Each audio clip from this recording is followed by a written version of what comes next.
Hi guys! For today's video, may dumating na naman akong parcel guys. And I'm super excited kasi guys.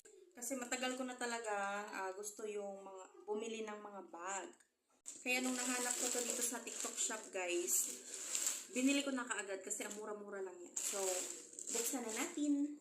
Ayan siya guys. Tatlong piraso ko guys, iba't ibang color. Magkano ko ba ito nabili? Wait lang. So, mga nasa 80 pesos lang to guys. 80 plus. And, tatlo na yung binili ko guys. Kasi, para sulit yung shipping fee. So, ayan. Makapila guys. Iba't ibang color. Ito, brown, black, at saka white. So, buksan natin yung black guys. Kasi favorite color ko talaga itong black. Ayan. Ayan. Ito yung ano guys. Ito yung uso ngayon sa TikTok. Yung dumpling bag. Ayan. Tapos may ganito pa siya guys. Grabe, ang ganda niya. So, buksan natin yung ibang